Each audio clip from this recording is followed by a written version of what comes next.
gone.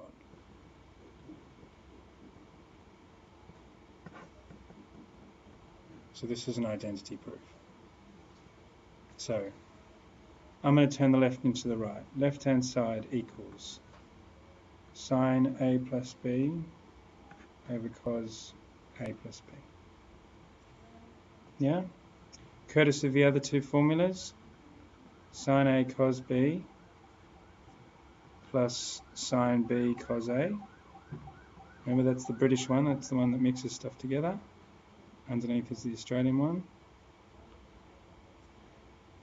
That keeps people separate. Cos A cos B minus sine A sine B.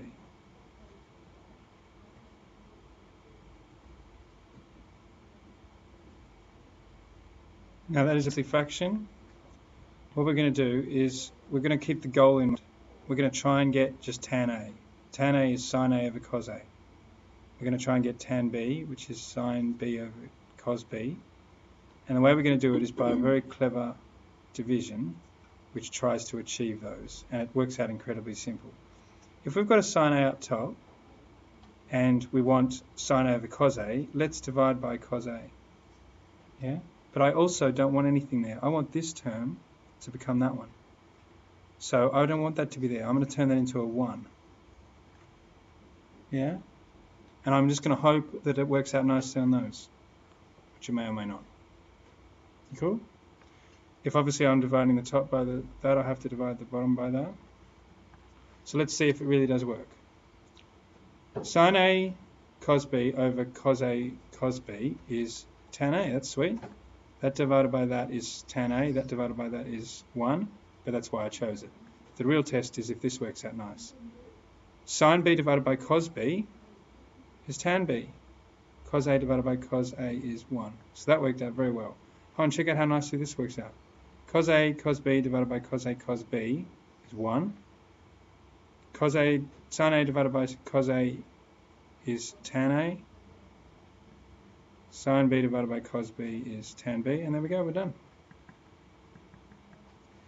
So just one trigonometric substitution and one algebraic manipulation did the job. You cool? Yeah. Now, another thing we can do is these classic in terms of questions. So this is not an identity, they're giving you as a fact. For two special angles, which they're not telling us, for these two special angles, it so happens that if you take the sine of their sum and their cos of their difference, doubling the sum gives 3 times doubling the difference. Gives 3 times the difference, as long as you press the trig buttons on first. Right, now, our job, express tan x in terms of tan y. Now, do you know what counts as an answer to in terms of? It means we have to have tan x by itself and no other appearances of tan x over here.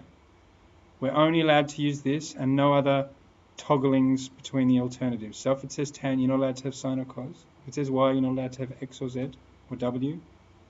All you're allowed is this and no other togglings of it.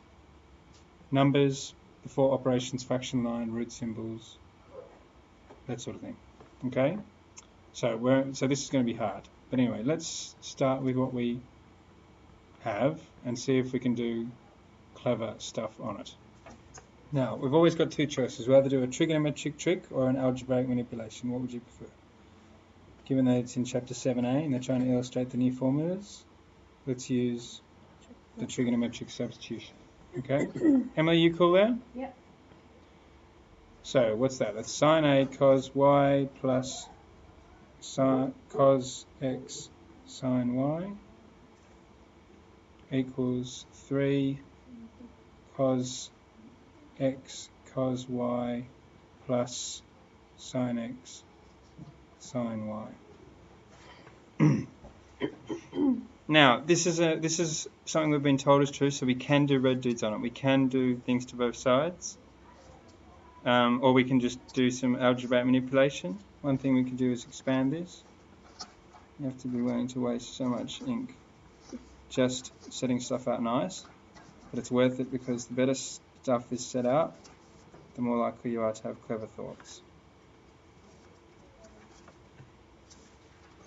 Okay, right, now we're going to do red dude. Now, what we're trying to achieve tan x. So what red dude will achieve a tan x? Dividing by cos x will do the business. Is there anything else that we can achieve at the same time? We also want to get a tan y. How can we get a tan y? By dividing by cos y as well. Now this may or may not work. You have to be flexible with this. But I can see from the book that it's going to work. Okay, so sin x. So the 2 is still there. Sin x divided by cos x is tan x. Cos y divided by cos y is 1. 2. Cos x divided by cos x is 1. Sin y divided by cos y is tan y. So this is going well. Let's hope it works out equally nicely on the other side. Oh, that's just a 3. And then we've got 3 tan x tan y. You cool with that? Yep. Now, this is no longer Year 13, this is GCSE. A trick that is recommended to some students who tend to lose their algebra skills when things get complicated is just make it simple. 2u plus 2v equals 3 plus 3uv. Yeah? It's just the same thing. We've made a substitution. To be formal, I should probably say let u equals tan x, v equals tan y. This is not for everyone, this is just for people who think their algebra skills will leave them. So, year 10, what do I want to be by itself? Tan x, so therefore u. So 2u equals 3 plus 3uv minus 2v. Now I'm going to unite the u's on the same side. There's a double appearance of u. Factorising will create a single appearance. And now divide both sides by 2